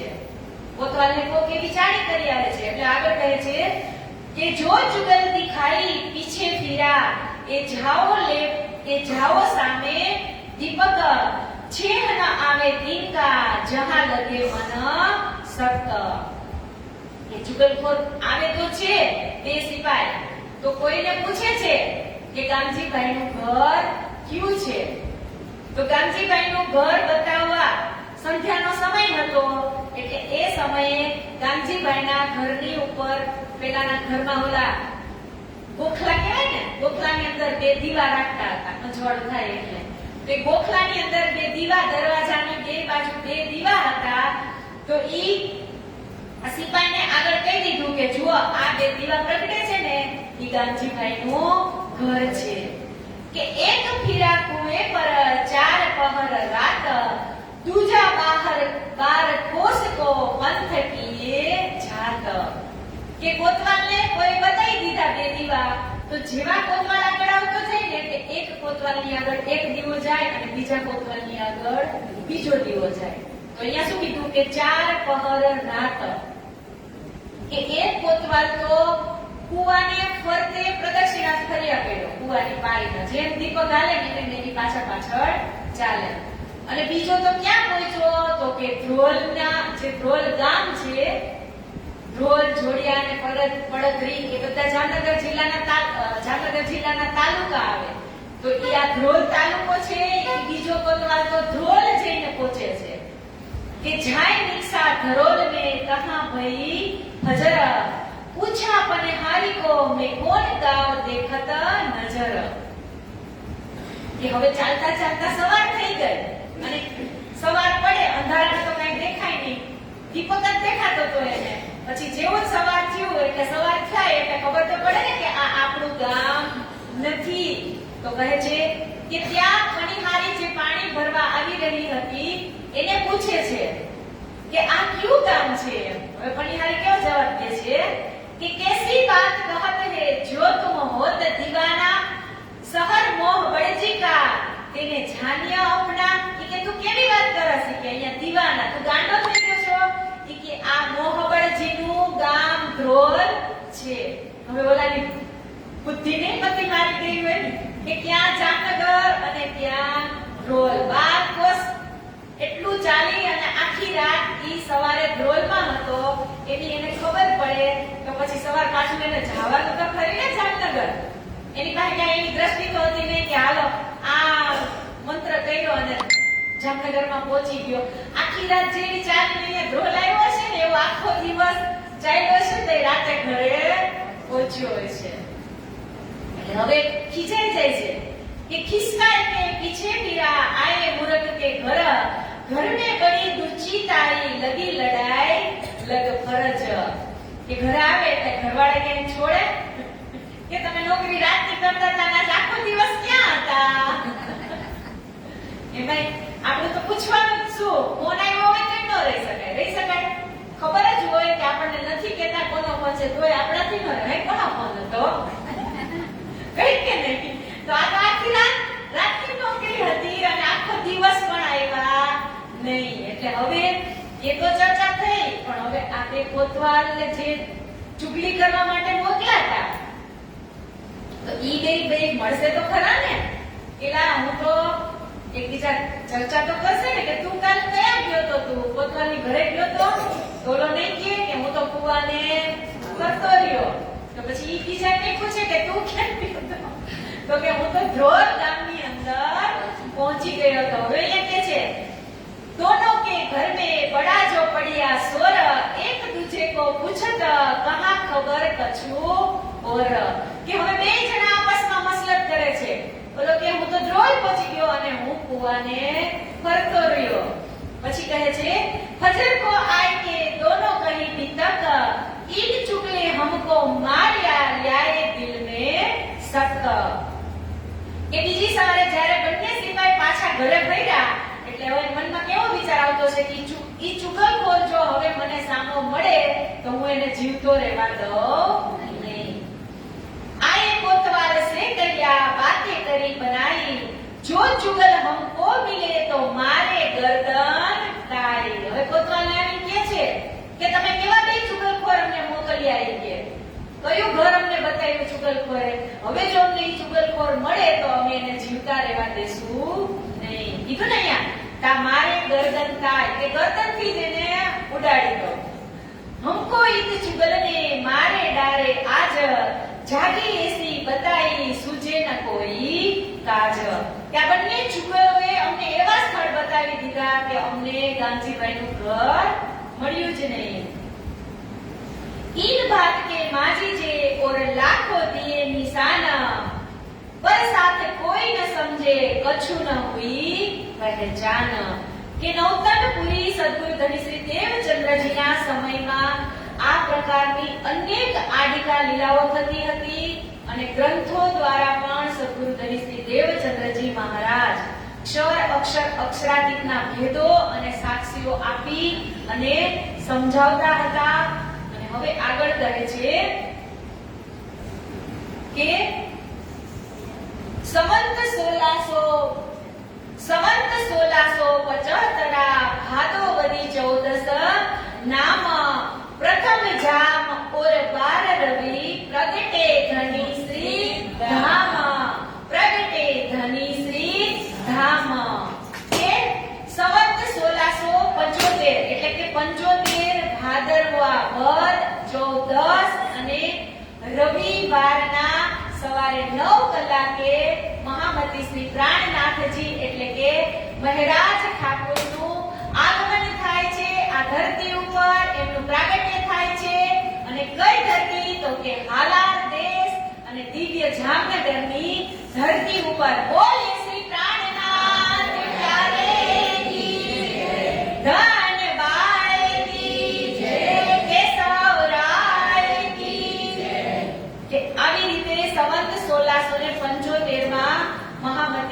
અને પ્રાણનાથજી મહારાજનું પ્રાગટ્ય થાય છે.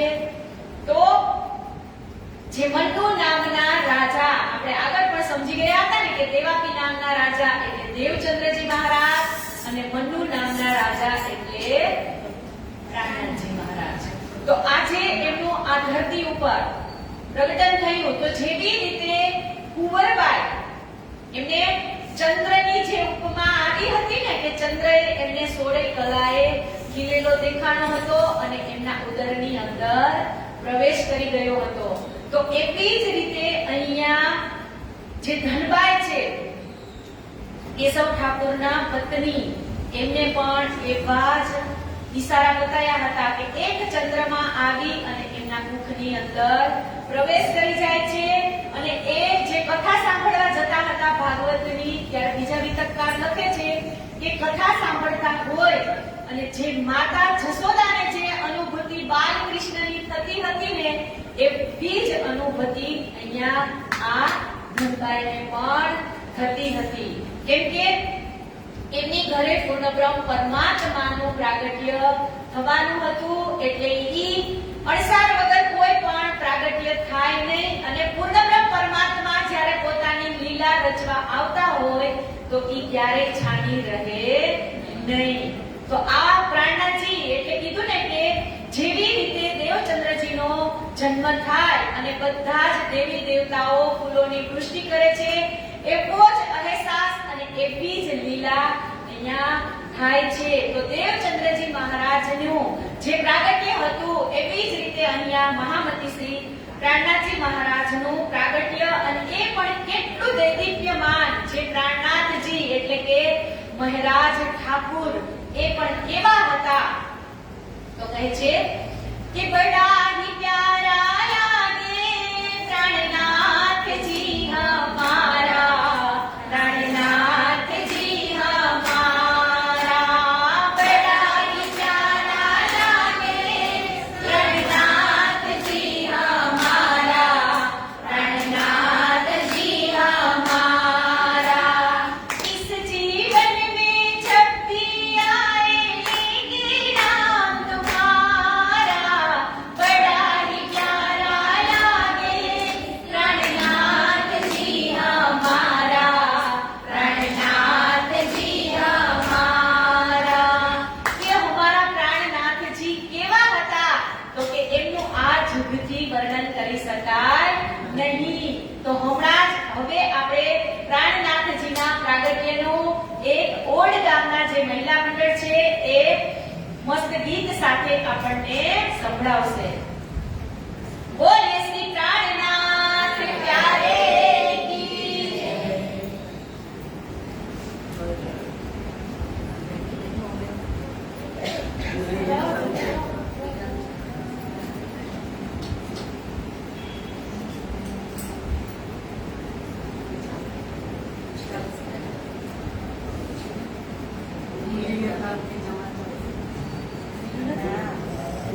મેં તમારા કોપીઓ જોજો WhatsApp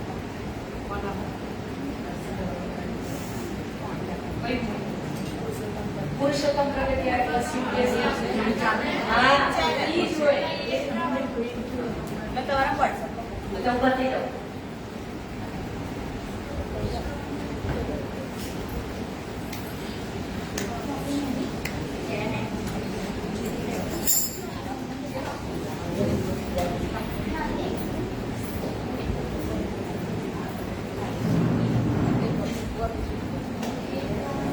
મોબાઈલમાંથી કરી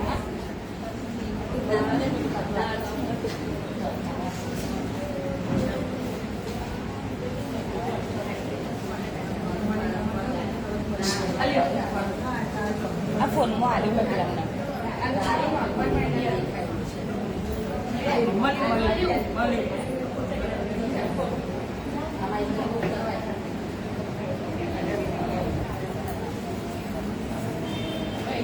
Pinky ba?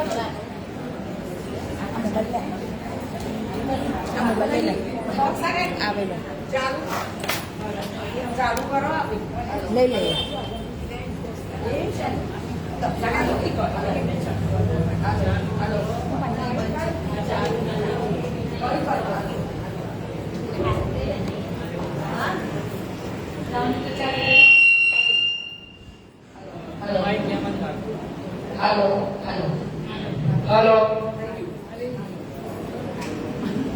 મારા બધા જોવે નહીં ફાવતું બેઠા નહીં વગાડે પુરુષોત્તમ પ્રગટ્યા રે પશ્ચિમ દેશમાં પુરુષોત્તમ પ્રગટ્યા રે પશ્ચિમ દેશમાં નવા નગરમાં પ્રગટ્યા નંદ કુમાર જો નવા નગરમાં પ્રગટ્યા નંદ કુમાર જો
બોલે શ્રી પ્રાણનાથ પ્યારે જય.